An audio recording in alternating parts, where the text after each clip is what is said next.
తిరుమల అన్నదానానికి ఆనాటి మార్గదర్శి, భక్తుల సేవ భగవంతుని సేవగా తరించిన మాతృమూర్తి.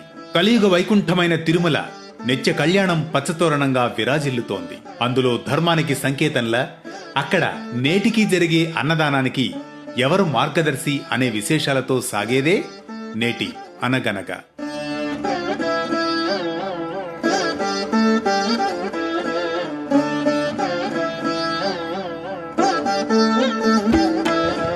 వెంకటేశాయ నమః, శ్రీనివాసాయ నమః.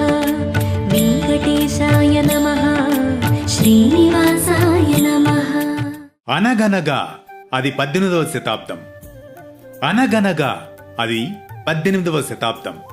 సరిగ్గా 1730వ సంవత్సరంలో చిత్తూరు జిల్లా గుర్రంకొండ మండలంలోని తరిగొండ గ్రామంలో వాసిష్ఠ గోత్రీకులైన కానాల మంగమాంబ కృష్ణయ్యామాత్య అనే నందవరీక దంపతులకు 1730వ సంవత్సరంలో జన్మిస్తుంది వెంగమాంబ.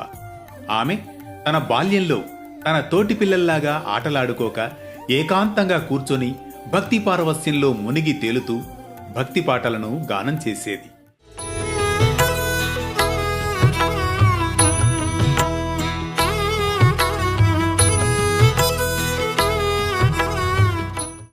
ఇంజేటి వెంకటాచలప్పతో వివాహం జరుగుతుంది. కాని తిరుమల శ్రీవారి సేవకే తన జీవితాన్ని అంకితం చేసిన పరమ భక్తురాలు వెంగమాంబ. అప్పట్లో తిరుమల శ్రీవారి ఆలయ పరిపాలన హతీరాంజీ మఠం ఆధ్వర్యంలో సాగేది. వెంగమాంబకు ప్రస్తుతం రాంబగీచా రెస్ట్ హౌస్ ఉన్న ప్రదేశంలో తోట ఉండేది. ఆ తోటలో చిన్న గుడిసెను సమర్పించారు హతీరాంజీ మఠం అధిపతులు.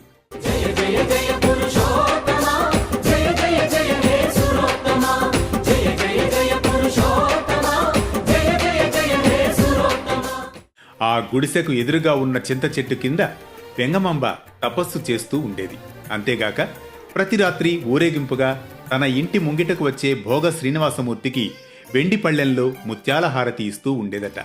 ముఖ్యంగా అన్నదానం మహాదానమంటూ నృసింహ జయంతి సందర్భంగా తిరుమల వచ్చే భక్తుల ఆకలి దప్పులు తీర్చేది ఆ మాతృమూర్తి. అందుకే ఆమెను మాతృశ్రీ తరిగొండ వెంగమాంబ అని భక్తులు నోరారా కొనియాడేవారు. ఆమె దయార్ద్ర హృదయాన్ని చూసిన భక్తులు దానపత్రాలిచ్చేవారు. ఆ విరాళాలతో అన్నప్రసాద వితరణను నిర్వహించేవారు ఆమె మార్గదర్శకత్వంలో ఆ వారసత్వాన్ని టీటీడీ 1985వ సంవత్సరం నుండి ప్రారంభించి ఆ అన్నదాన భవనానికి మాతృశ్రీ తరిగొండ వెంగమాంబ నిత్యాన్న ప్రసాద కేంద్రము అనే పేరు